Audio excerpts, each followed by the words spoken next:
Hi guys, welcome to my channel. I am Sakshi Tiwari और मैं आप लोग को पढ़ाने जा रही हूँ इकोनॉमिक्स। तो सबसे पहले मैं आप लोग को बताऊँगी कि इकोनॉमिक्स है क्या। एग्जैक्टली इकोनॉमिक्स क्यों पढ़ते हैं, मतलब क्यों ज़रूरी है इसको पढ़ना। और उसके बाद मैं सबसे पहले आप लोगों को मैक्रो इकोनॉमिक्स पढ़ाऊँगी।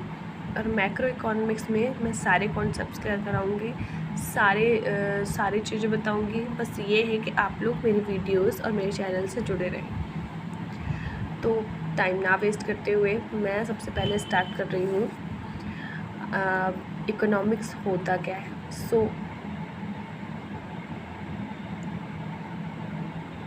इकोनॉमिक्स, तो सबसे पहले हम देखते हैं कि क्यों पढ़ना है इकोनॉमिक्स, मतलब क्या है इकोनॉमिक्स। तो क्या है इकोनॉमिक्स, क्या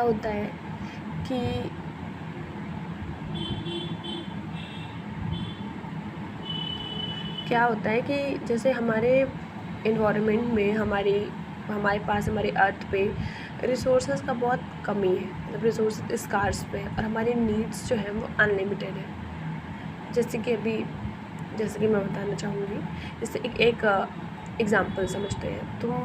बजट हम कब बनाते हैं, मतलब कोई भी चीज़ को हमें सोचना कब पड़ता है उसके बारे में। हम उसके बारे में सब तब सोचते हैं जब वो चीज़ हमारे पास कम होती है, या फिर जब हमें उसका एडजस्ट करने का होता है।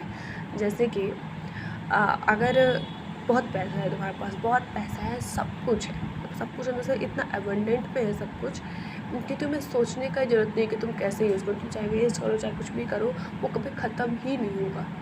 तो तुम सोचोगे कि उसको कैसे यूज़ करना है, तो जैसे मन करेगा, जो मन करेगा वैसे यूज़ करते रहोगे।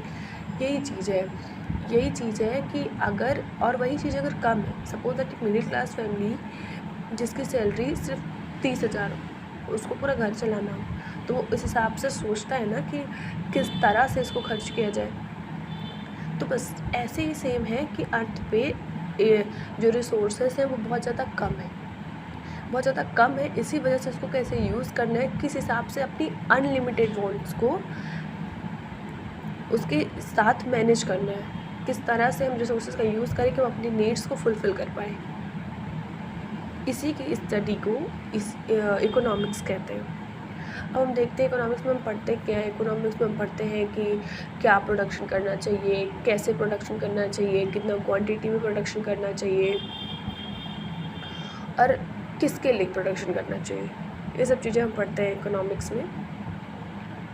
और अब हम जैसे आगे बढ़ेंगे वैसे हम आगे देखेंगे। सबसे पहले मैं आप लोग को पढ़ाना चाहूँगी मैक्रो इकोनॉमिक्स। मैं आप लोग को बताना चाहूँगी कि मैक्रो इकोनॉमिक्स क्या होता है। तो आज सिर्फ इंट्रोडक्शन देखेंगे, उससे ज़्यादा आज हम फिर अगली क्लासेस में हम उसको कंटिन्यू करेंगे। तो मैक्रो, ठीक, मैक्रो वर्ड आया है मैक्रोस से, मैक्रोस जो कि एक ग्रीक वर्ड है। और ये एक ग्रीक वर्ड है, ठीक। इसका मतलब होता है बड़ा। तो मैक्रो का मतलब होता है, मैक्रो इकोनॉमिक्स का मतलब होता है कि हम एग्रीगेट लेवल पे, इसका मतलब हम जैसे माइक्रो में हम क्या पढ़ते हैं, माइक्रो में हम पढ़ते हैं कि एक प्रोडक्ट को लेते हैं, उसका प्राइस और उसकी डिमांड को कंपेयर करते हैं, ठीक।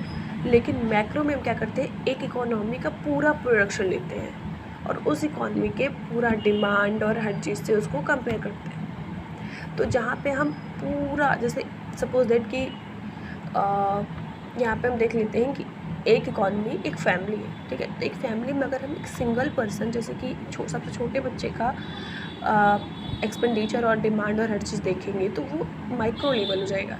लेकिन हम अगर उसी फैमिली के सारे लोगों का देखेंगे तो वो मैक्रो लेवल पे आएगा। अगर वो इकॉनमी उन 5 लोगों में बन रही है, तो ऐसी इकॉनमी 5 लोगों में नहीं बनती। In the practical sense economy aggregate level in the sense कि जैसे इंडिया के अगर हम जीडीपी काउंट कर रहे हैं, इंडिया के अगर हम एक्सपेंडिचर जो भी पर कैपिटा इनकम वगैरह निकाल रहे हैं, ये मैक्रो लेवल होता है। मतलब इसमें हम पूरा पढ़ रहे हैं।